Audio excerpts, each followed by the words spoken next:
जब राम जी वरमाला डालने के लिए आए तो सुनिएगा, राम जी आए तो जानकी जी की सखियां उनको लेके आई, किनको? सीता जी को। और खड़े हो गए दोनों आमने सामने। वहां ये सब किसी ने नहीं किया कि लक्ष्मण जी उठा ले राम जी को। अब फिर दूल्हा दुल्हन की तरफ से भी उनको उठा ले, फिर इधर उधर उधर उधर, फिर बोले माला इधर फेंकी, बोले किसी और के गले में पड़ गई, फिर उसे निकाल के फिर बोले अच्छा गलती हो गई। बताओ, यहाँ वहां माला फेंक रहे हैं, जहां पढ़ना चाहिए वो पढ़ ही नहीं रहा है। लक्ष्मण जी ने ये सब नहीं किया, बगल में हाथ जोड़ के खड़े रहे। राम जी खड़े, सीता मैया खड़ी हैं और सखियां आ गई और कहा पहरावो जयमाल सुहाई। हे जानकी जी वरमाला राम जी के गले में डाल दीजिए। जानकी जी सोच रही हैं और विचार कर रही हैं। अब कई भाव हैं। एक भाव है कि जानकी जी वरमाला लेके खड़ी हैं, डालना नहीं चाहती। बोले क्यों नहीं डालना चाहती? जानकी जी कहती हैं किसको ये सौभाग्य मिले कि भगवान राम सामने खड़े हों, वो आंखों से दर्शन करता रहे, ये सौभाग्य मुझे मिला है। इसलिए जानकी जी वरमाला नहीं डालती। जब तक डालूंगी नहीं ये खड़े रहेंगे और इनका मैं दर्शन करती रहूंगी, इसलिए वरमाला डालती नहीं। दूसरा क्या सोच रही है? अगर मैंने वरमाला डाल दी तो राम जी के चरण छूने पड़ेंगे, और जानकी जी तो जानती हैं राम जी के चरणों में बड़ा जादू है भैया। पत्थर की शिला में स्पर्श हुआ तो स्त्री बन गई। जानकी जी सोच रही मैं तो स्त्री हूँ, कहीं भगवान के पांव रखते हुए कोई रज मेरे लग गई तो मैं तो पत्थर बन जाऊंगी। वो तो पत्थर से नारी बन गई, मैं नारी से पत्थर बन जाऊंगी। इसलिए जानकी जी वरमाला नहीं डालती है। तीसरा क्या सोच रही है? राम भगवान को देख रही हैं। भगवान थोड़े बड़े हैं, भगवान राम थोड़े बड़े हैं, मुकुट लगाया तो और थोड़े बड़े हो गए। जानकी जी छोटी सी हैं, और जब दूल्हा दुल्हन थोड़ा अंतर होता है तो चिंता होती वरमाला कैसे डालें। तो जानकी जी खड़ी हैं, सखियों ने कहा पहरावो जयमाल सुहाई। आप वरमाला डालिए। जानकी जी ने कहा कैसे डालूं भाई, वो इतने लंबे हैं, हम इतने छोटे हैं, वरमाला कोई ऐसे तो फेंक के डालेंगे नहीं। सखियों ने कहा अच्छा ये बात है। बोले हाँ। एक सखी गई राम जी के कानों के पास खड़ी हुई और कहा हे जीजा जी आप एक काम करिए, थोड़ा नीचे झुक जाइए। आज पहली बार राम जी के कानों में जीजा जी शब्द पड़ा है, और भैया साली जीजा जी बोल दे तो लगता 1000 रसगुल्ला के रस कानन में पड़ गए, है ना। और कोई बोले तो कम। अब सखी पहुंची, जीजा जी थोड़ा झुक जाइए, हमारी दीदी जी वरमाला डालेंगे। राम जी ने कहा हाँ हाँ। इससे पहले जीजा जी किसी ने क्यों नहीं कहा मुझे? इतना आनंद वाला शब्द है भैया, है ना। अब ये आनंद जिनका हो गया होगा उन्हें पता होगा, हम जैसे जिनका आगे होगा उन्हें बाद में पता चलेगा। जिनका हो गया उनको अनुभव होगा। तो सखियों ने कहा ओ जीजा जी। भगवान बोले बोलो। बोले झुक जाओ। बोले जो तुम कहो हम सब करेंगे, बस जीजा जी बोलते रहो हम सुनते रहे। तो इस शब्द ने राम जी को पिघला दिया। जो कभी झुकते नहीं है राम जी, वो झुकने लगे। तो लक्ष्मण जी ने कहा ना ना ना ना ना। बोले काहे? बोले झुकना नहीं है। बोले क्यों? बोले भैया हमने सुना है जो एक बार ससुराल में झुक जाते हैं उनको हमेशा झुकना पड़ता है, इसलिए यहां मत झुकिए, बाकी कहीं भी झुकिए, राधे राधे बोलना पड़ेगा, इसलिए भैया यहां नहीं झुकना है। बोले अच्छा भाई ये सखियां हमको जीजा जी कह रही हैं, अब हम झुकेंगे जरूर। बोले तो आपकी मर्यादा का क्या होगा? नियम बताने लगे लक्ष्मण जी। भगवान बोले हाँ ये भी सही कह रहे हो। तो फिर टाइट होके खड़े हो गए। सीता जी ने कहा लो और गड़बड़ हो गई, पहले 2 इंच छोटे थे अब और थोड़ा टाइट हो गए, तो और ऊंचे हो गए।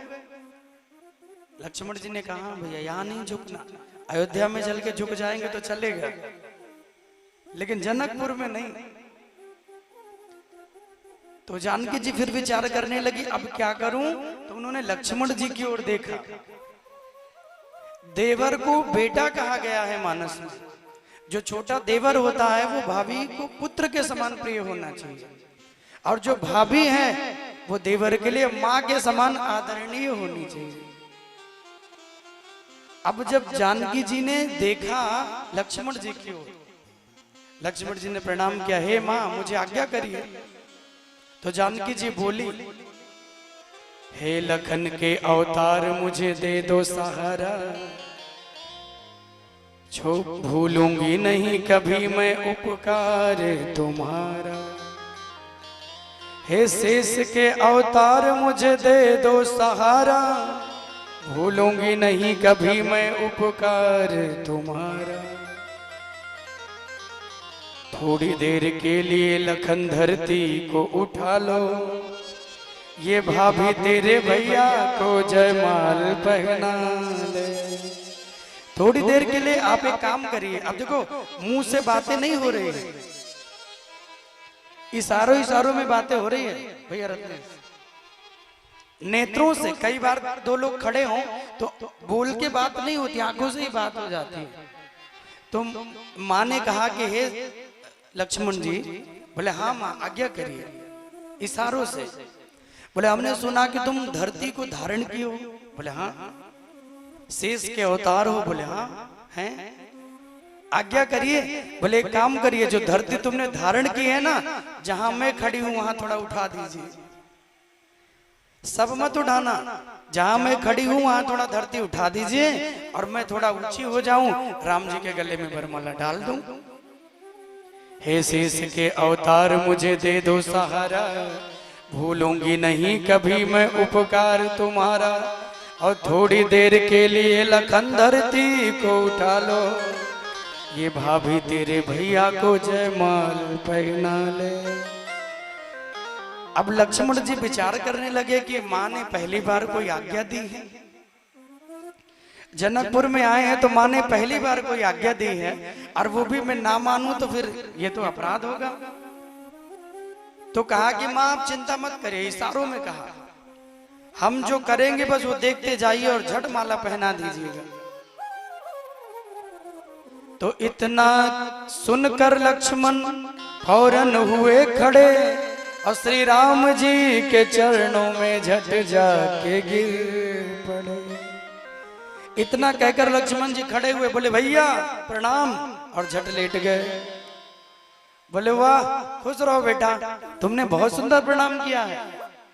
राम जी को लगा भाई इससे शादी होने वाले, अच्छा जो दूल्हा बनते हैं दूल्हा का उस दिन अलग ही माहौल रहता है, सब उन्हीं की सुनते हैं, सब उन्हीं को देखते हैं। और उस दिन दूल्हा सरकार इतना सीधे हो जाते हैं ना, कुछ पूछो मत। उस दिन कपड़े भी अपने आप से नहीं पहनते, कोई और पहनाता है, बाल भी कोई और बनाता है, सब काम कोई और करता है। इतने सीधे हो जाते हैं। तभी तो कोई कोई देवियां कहती हैं, अरे बारात वाले दिन इतने सीधे थे, विवाह के बाद पता नहीं क्या प्रकट हो गया तुम में से, पहले तो इतने सीधे थे।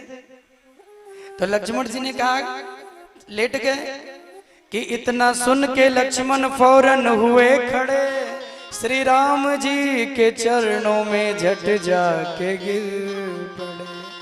जाके लेट गए लक्ष्मण जी राम जी के चरणों में। अब राम को लगा के प्रणाम कर रहे हैं, बोले खुश रहो भैया, बड़े हो जाओ, ये वो खूब आशीर्वाद दिया। अब 10-15 मिनट हो गए लेकिन उठने का नाम नहीं ले रहे। तो राम जी ने बोले भैया हनुमान चालीसा पढ़ रहे हो, कहाँ हो गया होगा, उठ जाओ। लेकिन फिर भी पढ़े रहे, 1 घंटा 2 घंटा बीत गया। राम जी को लगता है सुंदरकांड का पाठ कर रहे हैं। अब जब कई घंटे बीत गए तो राम जी बोले उठ जा भैया लखन, क्या पूरी रामायण करके उठेगा? अरे अब तो उठ जा। लेकिन लक्ष्मण जी तो चाहते हैं कि भगवान राम उनको झुक करके उठाएं, और जैसे वो झुके वैसे जानकी जी वरमाला गले में डाल दे। राधे राधे बोलना पड़ेगा, जोर से बोलना पड़ेगा। तो इतना सुन के लक्ष्मण फौरन हुए खड़े, श्री राम जी के चरणों में झट जाके गिर पड़े। अब भाभी बड़ी प्रसन्न है, जानकी जी हाँ हाँ आप झुकेंगे तो हम डाल देंगे। तो जब राम जी ने देखा लक्ष्मण की जानकी जी के वार्ता को तो समझ गए। श्री राम जी भी जान गए दोनों की बात को, सर नीचा कर उठाने लगे लखन लाल को। श्री राम जी भी जान गए दोनों की बात को। सर नीचा कर उठाने लगे लखन लाल को। तो इतने में जानकी ने जयमाल डाल दी। इतने में जानकी ने जयमाल डाल दी। जय रामचंद्र आपकी जय जय हो जानकी। जय रामचंद्र आपकी जय जय हो जानकी। जय रामचंद्र आपकी जय जय हो जानकी। अब जैसे भगवान उठाने के लिए झुके, उठ जा भैया लक्ष्मण। झुके ही थे, जानकी जी ने वरमाला डाल दी। बोले सियावर रामचंद्र की जय हो। वरमाला पड़ गया। तो इस प्रकार विवाह भगवान राम का हुआ था। आजकल के लोग वरमाला लेके यहाँ वहां घूम रहे हैं। बताओ, इधर उधर ऊपर नीचे यहाँ वहां। आजकल किसी किसी को तो पता नहीं वो क्या है, उससे नीचे उतारते हैं। एक बार हम भी गए थे, दूल्हा दुल्हन को नीचे उतार रहे थे, बेचारा टूट गया वो। नहीं, हंसने की बात नहीं है, ये समझना चाहिए। हम विवाह करने के लिए गए, हम कोई सर्कस नहीं दिखा।